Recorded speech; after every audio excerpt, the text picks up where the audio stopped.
Good morning. It's a great pleasure to talk to this distinguished group, and I look forward to the questions and discussion which will follow. I only regret we haven't been able to meet in person in the House of Lords as originally planned, and I hope we'll be able to do so at some future date. Mike Haffenden has given me a daunting brief to cover everything from the political situation, the lessons of the pandemic, the outlook for the economy, the prospects for Brexit, trade deals and worsening economic international relations, in illustrating them all from my political experience. Well, the one thing I learned from my political experience at an early stage was the dangers of accepting such a challenge. At the start of my political career, I stood for Parliament in Tottenham. I fought Tottenham and Tottenham fought back.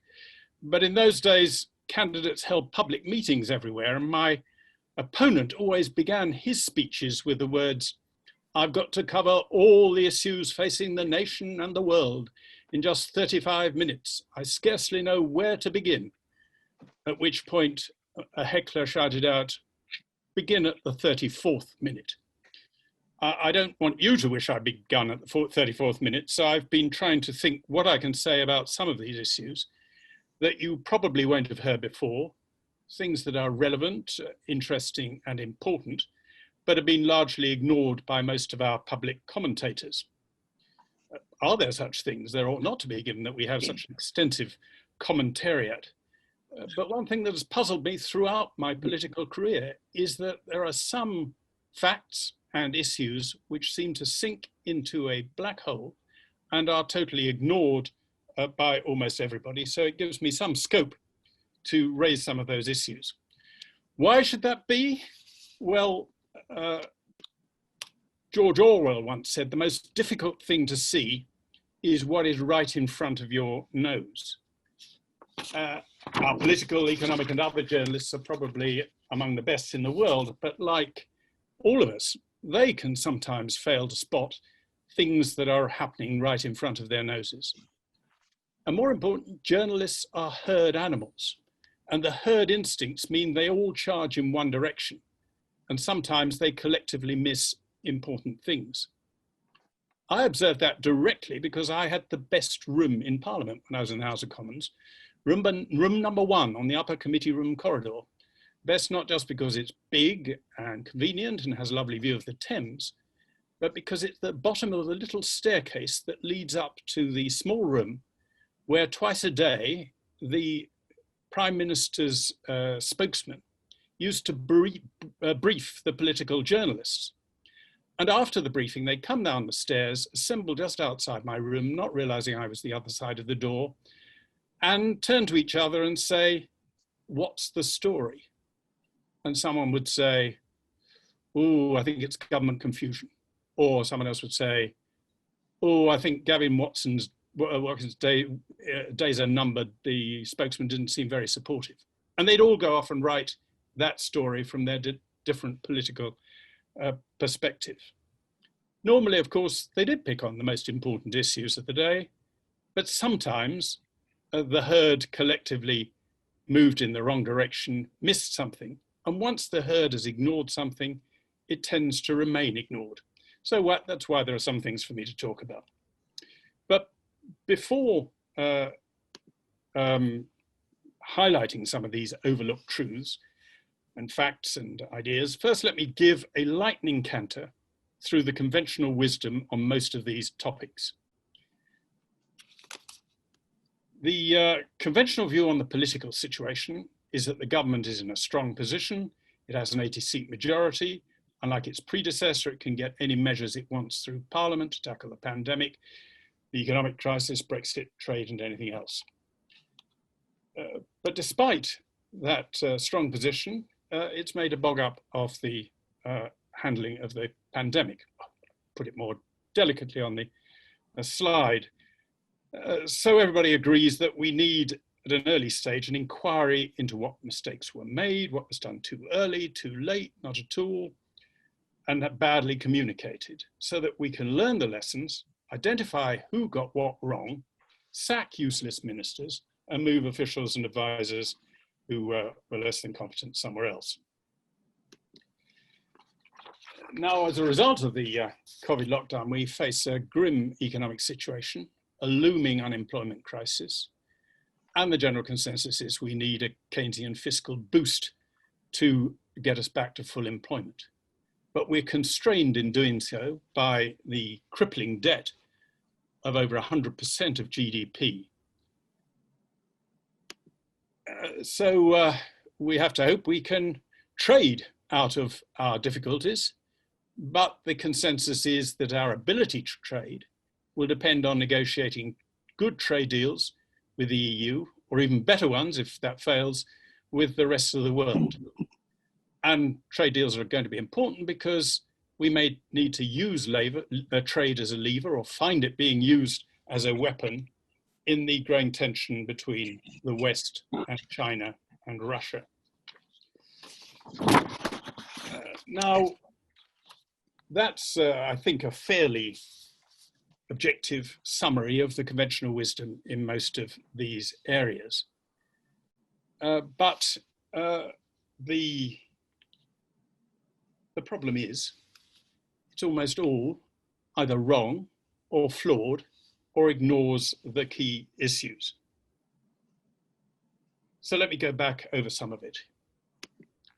The government does have an 80-seat majority. So in theory, it can get any measures through Parliament, unlike Theresa May, who had no overall majority at all. And we all know that members of Parliament, when push comes to shove, do what the whips tell them. They vote accordingly. You may have heard the old quip, what's the difference between a member of Parliament and a shopping trolley?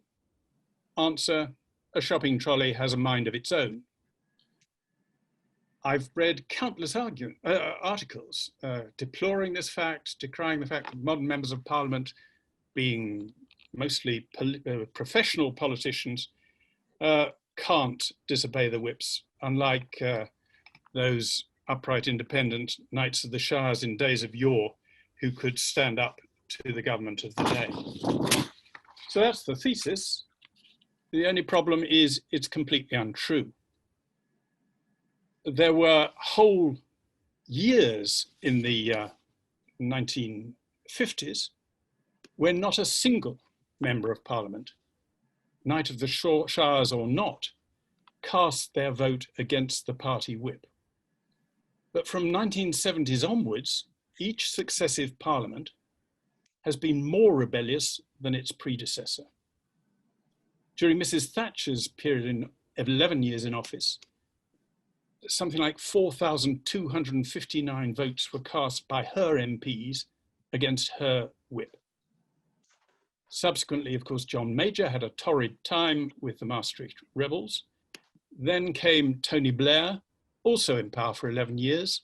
Labour MPs cast 6,520 votes against his whip. And he suffered the largest rebellions up to that point since the Corn Laws. And Boris, despite his 80-seat majority and the fact that he doesn't face a general election for another 4 or 5 years, has already been forced to U-turn by rebellions on Huawei, on school meals, and other issues. Now, the lesson of this is that Boris will not be able to steamroller through things through Parliament as easily as everybody supposes. The BBC has rather gleefully argued that his large majority means he can now ignore what they describe as the hard Brexiteers and go for a soft deal with the EU. That's much less likely than they think. Even if he wanted to, it takes only 41 Tory rebels voting with the opposition to defeat the government. And you can be pretty sure that if the opposition see the chance of a government defeat, they'll vote against whatever the government proposes. And there are far more than 41 MPs from the Red Wall seats and elsewhere who would vote against anything they saw as a sellout. Now, the collective wisdom on the pandemic is that we must have an inquiry, identify errors, attribute blame, remove responsible ministers and move responsible advisors and officials. But although journalists love to pillory politicians. This would, in my view, be a great distraction. It would probably happen, but it would be a distraction from what we should be investigating. And that's identifying the systemic weaknesses in government revealed by the handling of the pandemic. And that, above all, was the chronic failure of project management. First, they had to set up a testing system. It took us months to do what the Germans did in days, organize a network of existing laboratories. Then came the famous app, piloted on the Isle of Wight, which we still haven't got to work. Then they tried to set up a tracing system. It employs 18,000 people, most of whom seem to be sitting at home waiting to be told what to do.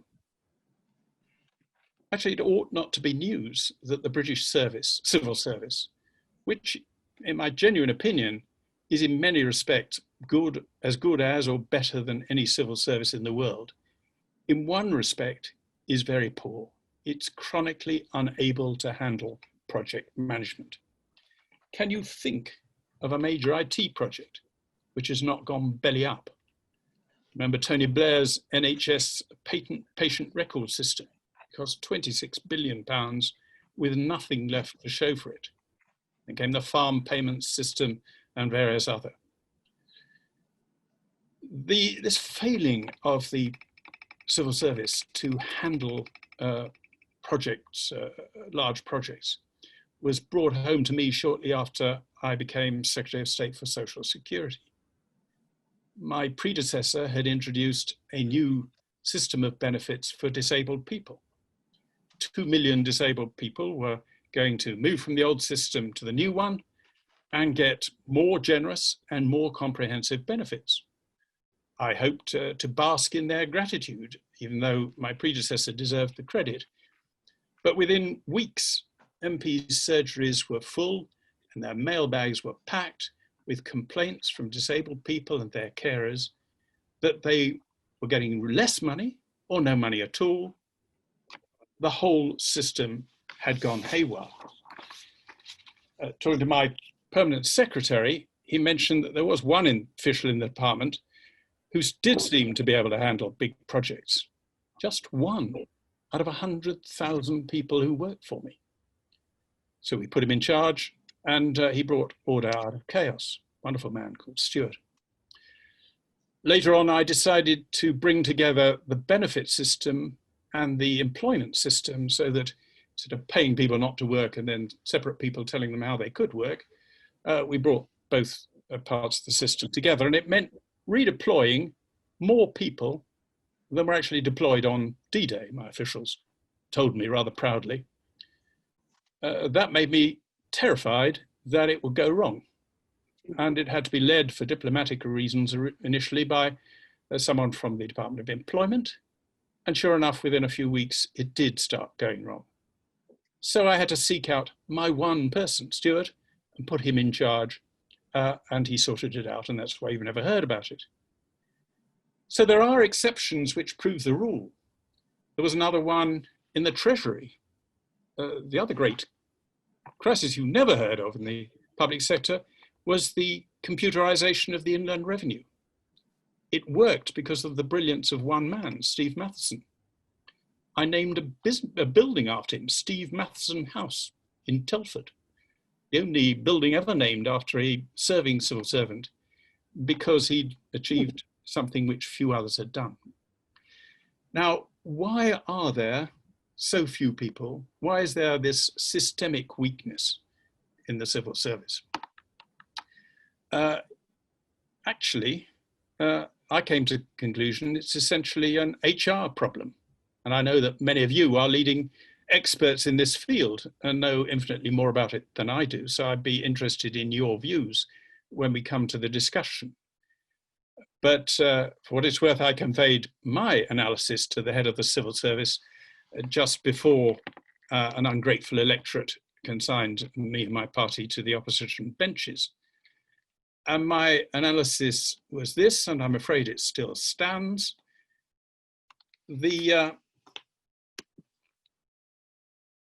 civil service believes its function is giving policy advice not managing things. It attracts people who want to offer policy advice rather than manage things. It promotes people who are good at writing policy papers or elegant answers to parliamentary questions which don't give anything away, rather than being good at managing things. And officials change jobs every 2 or 3 years, so they're never in place long enough to manage a serious project through to completion. It's worse than that, because the civil service recruits mainly arts and philosophy, politics and economics graduates. They're good at manipulating words, ideas, arguments. They're often very brilliant people. But in my opinion, we need more engineers and scientists, people used to making things work and addressing facts. Sorry, I pressed my slide too soon, but Michael Gove recently gave a speech when he recognized some of these issues, but he seemed to think we needed experts in science, engineering, IT, specifically for those expert services. What we need is more of those people to change the mindset of the civil service from its obsession with words towards managing things and dealing with facts. The other great exception to the rule, of course, which was illustrated during the crisis, was the Nightingale hospitals. They were a success, brilliant, up and running within days, if not weeks. But they were done by the army. And the military have a total different system of recruiting, managing, promoting people. They are essentially about project management. And they know that if they get it wrong, the penalty is the lives of the men that they are in charge of. So they have an incredible incentive to get things right. So we need to change the whole incentive and recruitment system within the civil service if we're to overcome this weakness. But moving on to the economy, the consensus there is that we need a fiscal stimulus. Most recessions are indeed caused by a shortfall of demand. And so the remedy is to boost demand by spending and borrowing in the Keynesian fashion. But this recession is unique. It's caused by suppression of supply, and there's an awful lot of pent-up demand. Most people have continued to receive some sort of income, but they've found it quite difficult to spend them, or many of them have not been able to spend all their money, so there is this pent-up demand. What we need is to relax the lockdown of supply, and as Roger Bootle explained, and I agree with his very lucid analysis to you recently, as we relax the lockdown of supply, most sectors will recover quite rapidly. But some will find that part or all of their previous demand has disappeared. And to create jobs for the people who are displaced from those sectors, we'll need to encourage existing businesses to expand and new businesses to be established.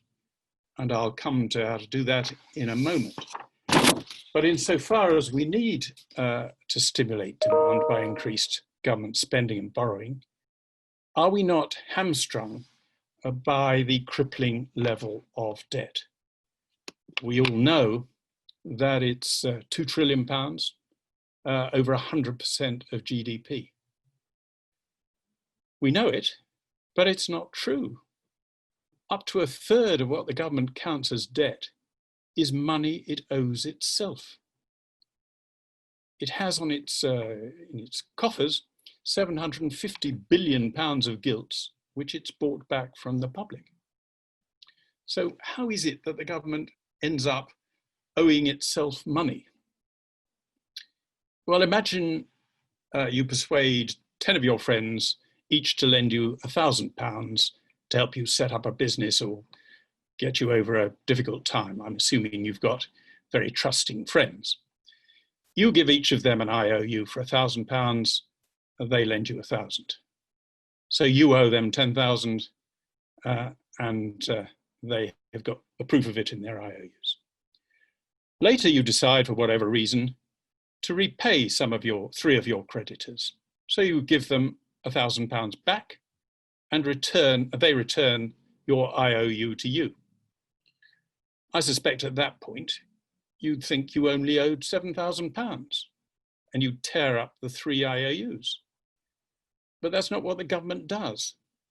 In the past, it borrowed lots of government over the years in return for gilt-edged shares, which are its IOUs. But recently, during the period of quantitative easing, it's been putting more money in circulation. And the way it does that is the Bank of England creates some money and uses it to buy back gilt-edged shares, its own IOUs. And instead of tearing up these gilt-edged shares, they remain in the Bank of England's vaults. And now the reason the bank gives for this, when anyone asks them, not many people do why they do it, is that they may at some future date want to siphon off some of the money they've created, and to do that they would sell back some of these gilt-edged shares. It's frankly highly unlikely they'll ever do so, and if they did want to, they could simply issue new gilt-edged shares in the normal way, which they always do when they want to borrow money. But the effect of this bizarre practice is to make our international credit rating look worse than it really is.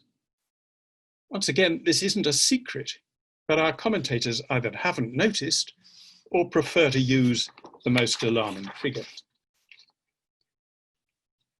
I mentioned that we need to encourage businesses to expand and new businesses to be created.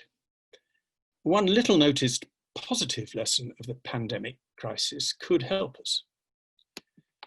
During the crisis, under public, political and parliamentary pressure, regulators suddenly discovered that they could take decisions in a fraction of the normal time.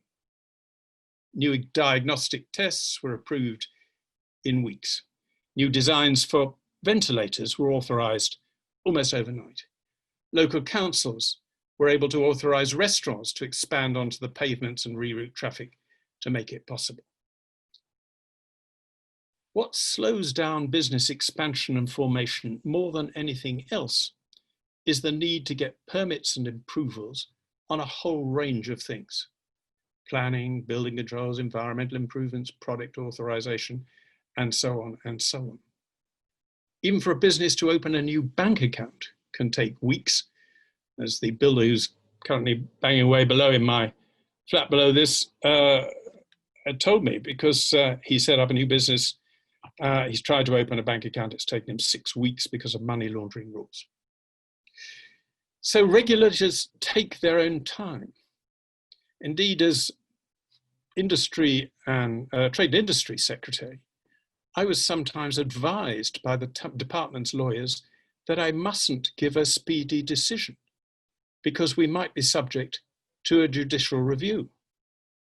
And if I dealt with it rapidly, the courts might be persuaded that I'd not given it due consideration, in inverted commas, and the decision could be overthrown. But we've seen that regulators can make decisions speedily, and now we should maintain the pressure on them and extend it to all regulators. I'm arguing that wherever possible, regulators should be required to reach a decision within a set period of time, and if they don't, then there should be deemed consent for whatever the person applying to wants to do. And every public body with a regulatory function should be required to publish every 6 months how long it is taking on decision making, both the average time and the time of the 10% of longest decisions. And to intensify the pressure, select committees should call in the chief executives of the regulatory agencies that they cover and hold them to account for any delays.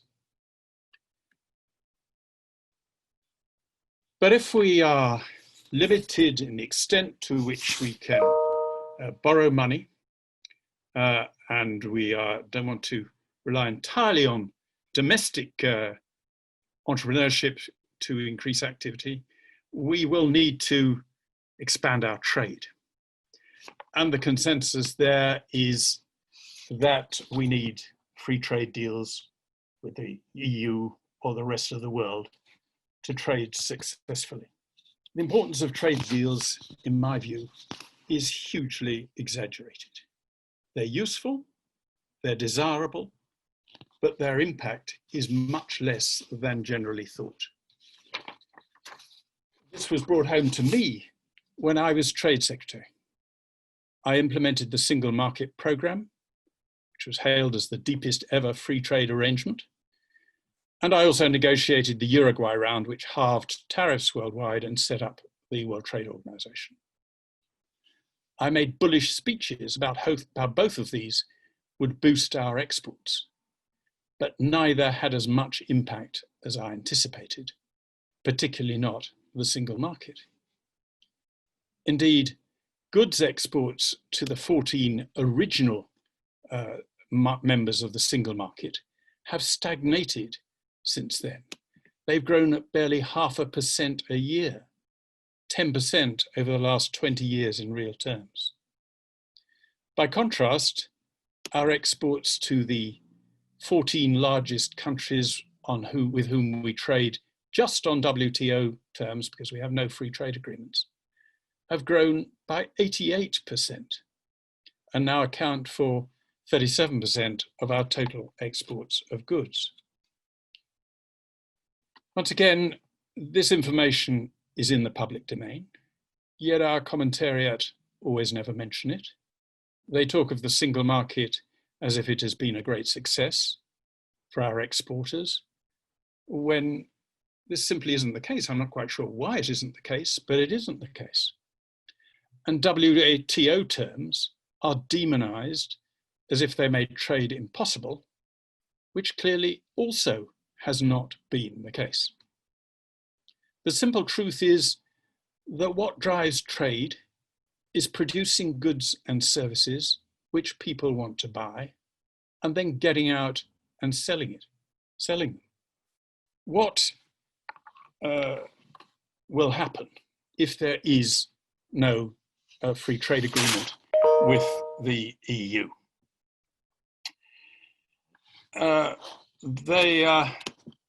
We would, of course, have to apply our tariffs to the EU, the same tariffs as we would apply to the rest of the world, and the EU would have to apply to us the same tariffs as it applies to the rest of the world. The cost to EU exporters exporting to us from those tariffs would be some £13 billion a year. By contrast, the cost for UK exporters to the EU facing their tariffs would be only £5 billion a year. That's rarely spelt out, and it's at first sight rather surprising. Why would it cost European exporters so much more than British exporters? It's partly, of course, because they export far more to us than we do to them, £100 billion a year more. But that's only part of the reason. The more important reason is the type of goods they export to us are highly protected goods, goods which have a high tariff protection around at the moment, and so they're protected from competition from other suppliers throughout the world. This means, of course, that if we leave, even if we reduce tariffs, we will then give ourselves access to cheaper goods elsewhere and force European suppliers to bring their prices down in line. And at the same time as there's this effect on tariffs, we save an annual net contribution to the EU budget of £10 to £12 billion, and the EU, of course, loses £10 to £12 billion. So in simple financial terms, adding two rather different sums together, the EU loses the best part of £25 billion, and we gain a net £5 billion. But let's look at quite how severe the impact could be on some European producers. Take wine, for example. At present, French wine enters Britain with no tariffs, whereas wine from Australia and New Zealand has to absorb a tariff of roughly 12.5%. If there's no deal, French growers will also have to face and absorb the 12.5% tariff. They'll no longer have that advantage over Australian and New Zealand competitors. But if we enter into a free trade deal with Australia and New Zealand, the Aussies and Kiwis will no longer have to pay any tariff at all to send into the UK. So the French will move from having an advantage of 12.5% to a disadvantage of 12.5%, a 25% double whammy. Again, one doesn't hear this in the discussions about the current negotiations. I have been asked to discuss the wider issues of trade disputes between China, Russia, America, and the West, but 33 minutes have passed. I don't want to get on to 34, so I'll stop there and leave all that to questions and discussions. Thank you. So interesting session there, Peter. Lots of questions. We have a couple of people in the audience who have been primed to give you a view. My good friend Peter Blawston, I see you there. What did you think to what Peter Lilley had to say? Got 2 points. One's a point, a comment, and the other one's really a question for you. First one is a comment, which is, I think you're right about what you say about civil service capability.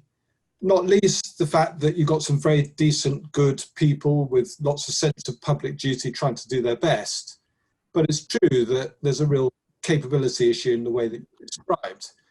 However, you are silent, alarmingly silent, on capability of ministers. This is self-evidently something that everybody can see is a huge problem of leadership. But you seem to skirt over that and not address it. For people in business, it's inconceivable how a government minister can preside over the exam fiasco and say it's not his fault and it's nothing to do with him. It's the problem of the people below. And I think a lot of people in this country feel that that is the attitude of many government ministers, and you haven't really talked about that. So that's just a comment. And then the question I have for you is about the balance of the economy, which you've got very good experience of. How concerned or thoughtful should we be about the percentage of the British economy that is now manufacturing and the significance of that in future trade? Two very good points. The first one, I didn't cover the incompetence of ministers because I was trying to deal with issues which are less self-evident. And it seems to me most people agree that the COVID handling has not been very good. It's interesting why that should be so. I was thinking with some other former ministers about why there seems to have been this dislocation in the government, and try to think what stopped me making lots of mistakes. We all know, looking back, there was mistakes we could have done but didn't. The first reason was my officials warned me against them. The second reason was the cabinet committee system. I'm not sure that's now operating, but when it operated in the past, if I or any minister wanted to introduce a new policy, we had to produce the policy paper. We went to a cabinet subcommittee, which consisted of other departments on which that policy impinged, plus a few other ministers from other departments who were there to bring their political expertise. It never failed to improve the policy papers that I put to it. I would obviously initially think they were perfect, but once it had been through this process, I realized that there were errors and omissions and it would improve it. I'm not sure that's happening. I'm not sure any cabinet committee considered the strategy to be adopted, first of all, to not have exams and then what was going to replace them. And the third thing was that the number 10, Mrs. Thatcher initially, but not just her, the number 10 policy unit, was always asking questions and cross-questioning before any minister went public with the policy. And I'm not sure that that's happening as effectively as it ought to. On the first thing of ministers being warned by officials, I think there has been a rather danger of upsetting officials. They're talking of hard rain coming and so on, and a number of them finding their contracts not renewed, which may make them a little less enthusiastic about pointing out the problems and errors. So that's one thing, but I don't agree with you. There's a lot to be improved. Now, on the balance of the economy, I don't think there's any perfect mix of manufacturing and services, but we now export, in terms of the value added exported, more services than manufacturing. And I do share the common feeling of unease about the degree to which manufacturing has been squeezed. And I tend to agree with those who argue that we should be seeking to have an undervalued exchange rate to make it easier to rebuild our manufacturing sector in competition with the rest of the world. And I don't think that's impossible. And the evidence suggests it can be done without promoting inflation. We have to recall the pound now is 15% lower than it was before the referendum.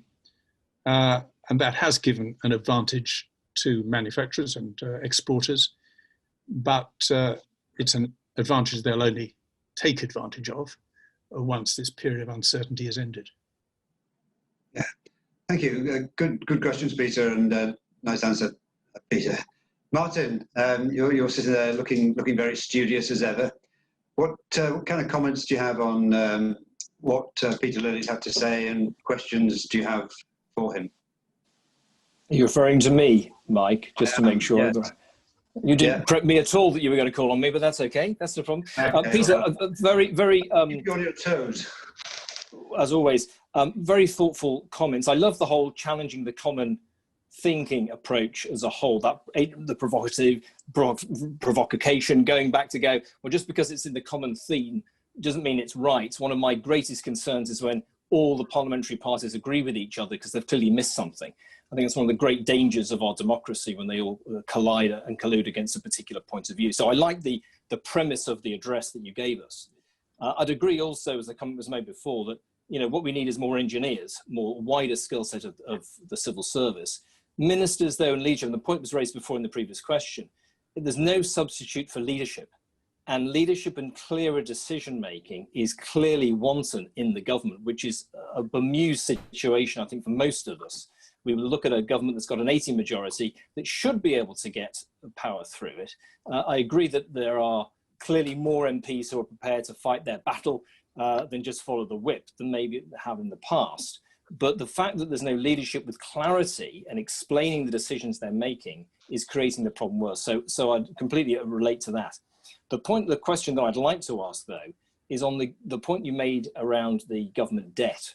I wasn't familiar with gilt-edged shares at all, so I can't comment on that. And it sounds rather bizarre in the way that you've presented it, or I'm sure if there was an economist in the group, maybe they could counter that position. I don't know. However, the point about the national debt, you said it's 66%, I think was the number you quoted, which you thought was actually still reasonable.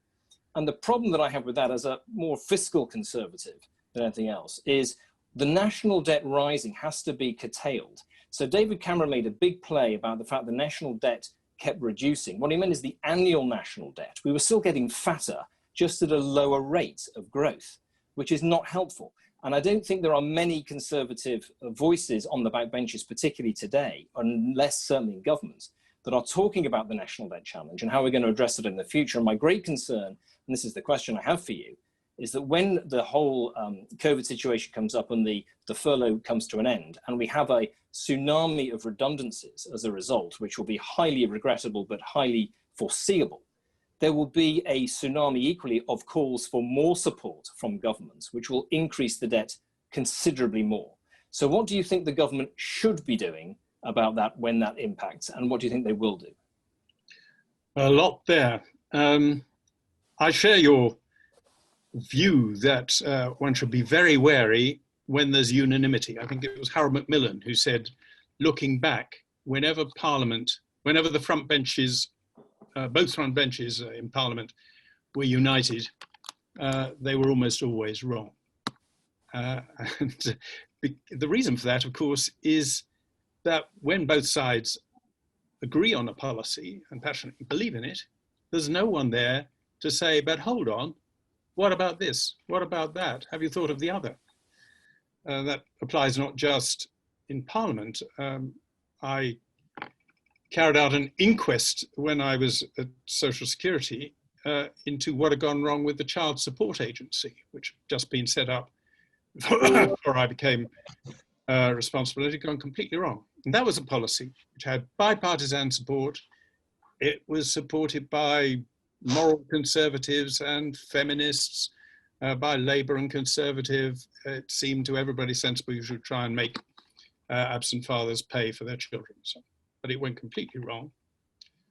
My analysis was it went wrong partly precisely because everybody was agreed. And there was no one on the bill team to say, but hang on, what about this? What about that? So thereafter, I always try to include in any policy group someone who didn't agree with the policy to make sure that we heard the downside before we went ahead. Engineers and scientists, I should have declared an interest, full disclosure. I did study natural sciences at Cambridge before I went on and did a crash course in economics. And it's about as rare in politics as it is in the civil service to be a scientist, the notable exception, of course, being Mrs. Thatcher. When I joined the cabinet, she was very aware that she had a different mindset because she was a scientist from most politicians. And she made the point in cabinet, of course, I'm the only scientist. So I just joined it and I sort of timidly raised my hand and said, well, actually, there are two of us now, Prime Minister. And she looked at me with a look of withering scorn, as if to say, with you, young man, there are 1.5. But I loved her dearly. Anyway, we need more scientists and engineers, both in politics and in the public sector. And yes, we need leadership. I think, frankly, we were knocked off course by the fact that the Prime Minister himself, right at the height of the COVID thing, nearly died of this disease. But at the same time, Matt Hancock had it, Dave Frost had it, even Michel Barnier had it. So it has interrupted things, but by now they ought to have got back a clearer grip on things. And then finally, your key point about the debt and the deficit. I highlighted this point about the debt being less high than we think, not because I think we should be complacent, but I just think it's absurd to exaggerate a problem, which is a real problem, and make it seem worse than it is. And you're right, it's going to go higher.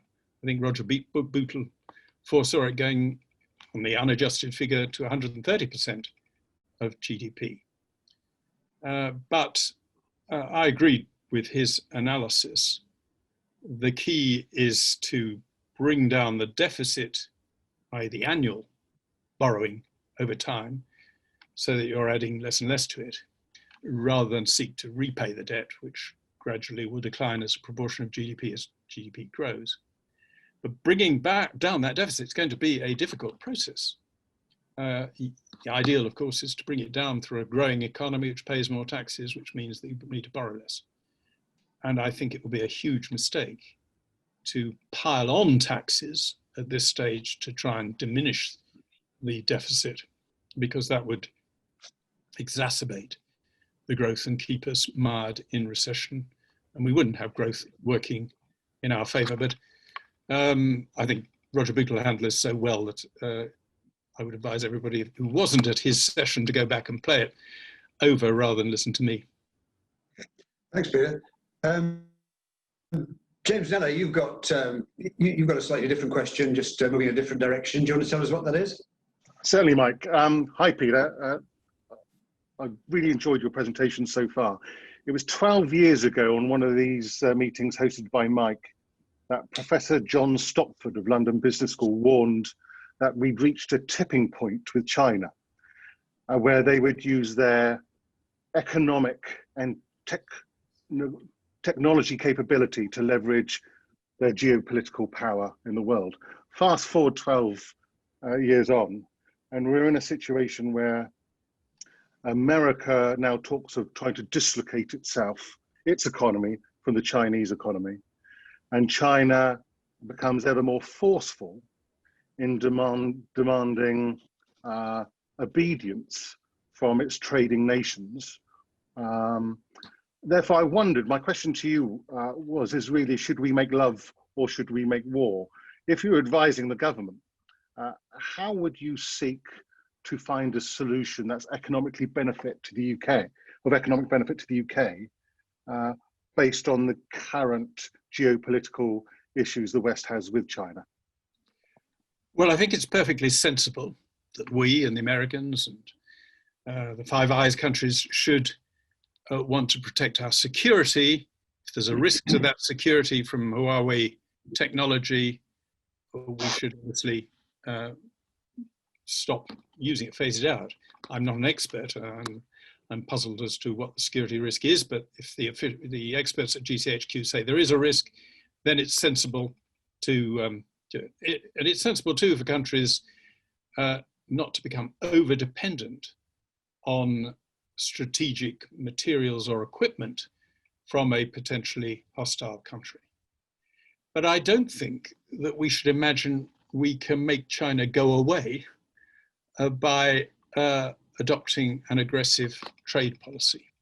It is a huge country. It's a much richer country, or less poor country than it has been in the past, and the combination of much stronger economy and a large population means it is a power in the world. I am in favor of love rather than war. One of my slides, which I can get onto, quotes Richard Cobden, who famously said, "Trade is God's diplomacy." And I'm a firm believer in that. He went on to say, if goods cross borders, troops are less likely to do so. So we should be happy about trading with China as long as it's not making us dependent on something that's strategically necessary. And trade is in the interests of both parties. The sad thing is we are in a climate where it's not just hawks on the right who are calling for the use of trade sanctions to try and change other governments' policies, but militants on the left and even people who think themselves moderates. If you were to tune in to the debates on the trade bill currently going on in the House of Lords, not something I'd necessarily advise unless you're anxious to get sleep, you will find that the vast majority of peers, and it's true of many people in the House of Commons too, believe trade is about rewarding the good and punishing the evil, particularly the latter.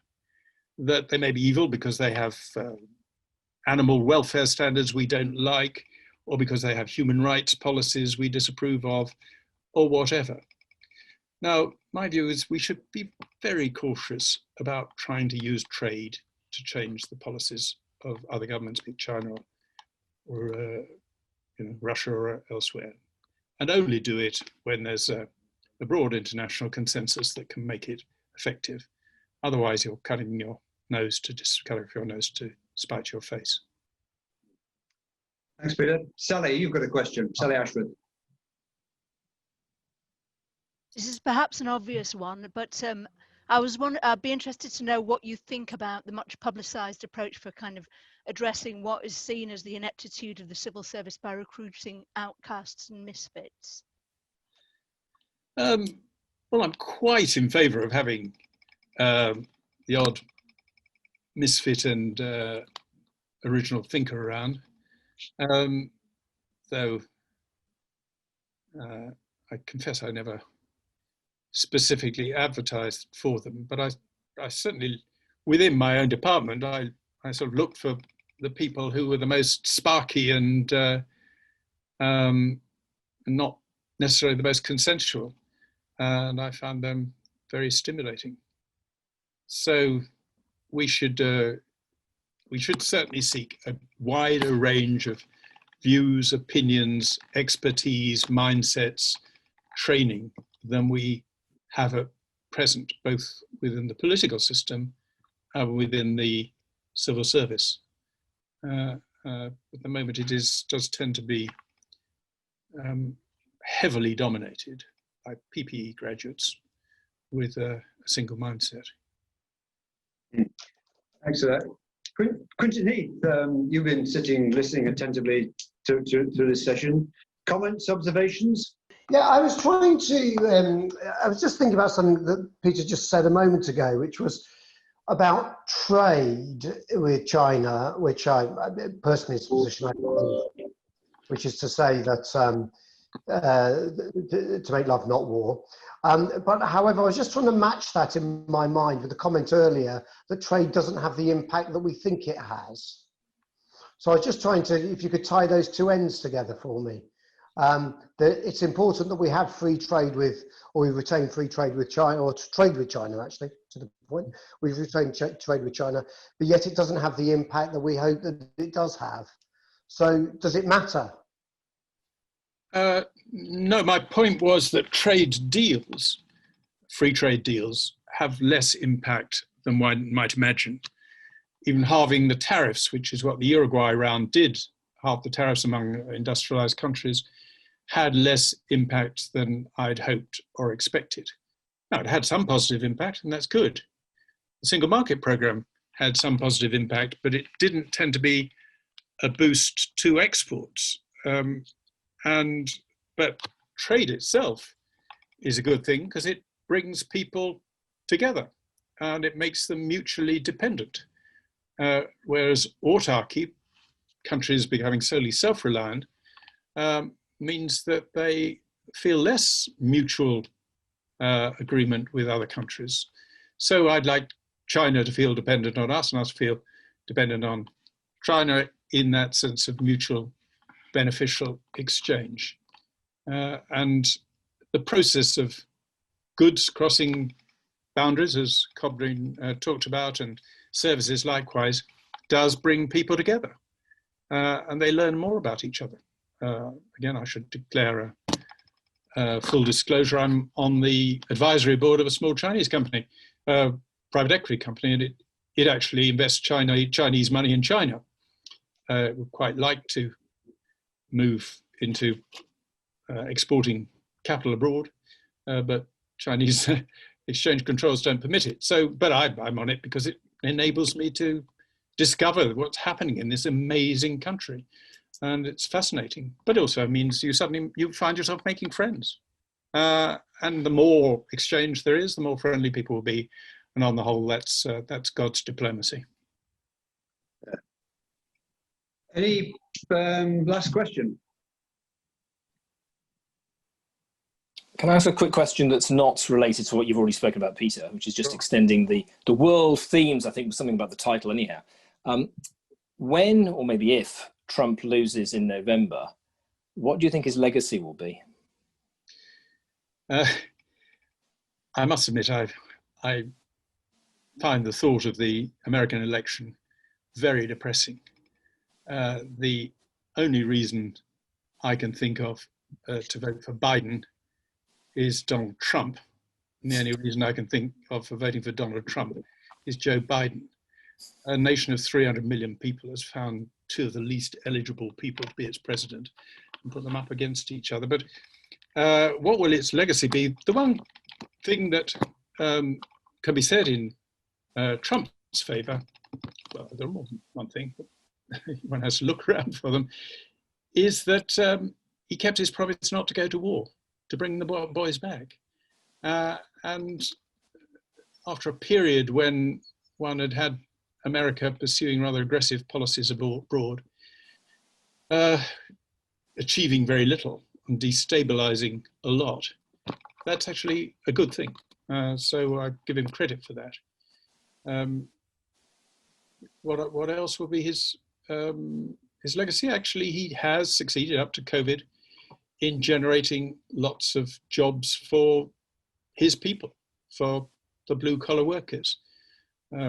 One of the sort of measures of that, a number of jobs of van drivers and commercial vehicle drivers and how much they're paid. And if you look at the way pay of those people has gone up, it's pre-COVID, it's an indication of just how successful he was at boosting the incomes of the people who had been left behind and who had felt neglected.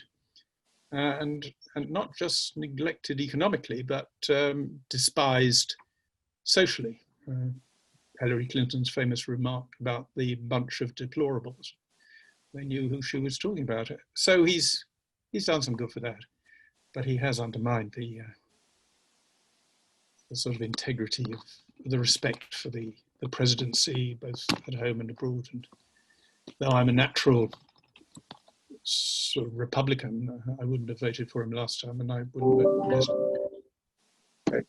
I think we're through. It's 1 o'clock. So thank you, Lord Lilley, for your insights and your delivery. We all enjoyed it and learned something from it. Thanks for the questions from the participants, and thanks for everybody for turning up.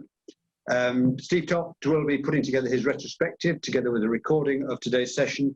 And now we're all adjourning for drinks to the House of Lords Terrace, and look forward to seeing you there with a glass of wine and a beer. So thanks very much for everybody for turning up. Look forward to seeing you in the next session. Thank you. And thanks again, Peter. Thank you very much. Thank you.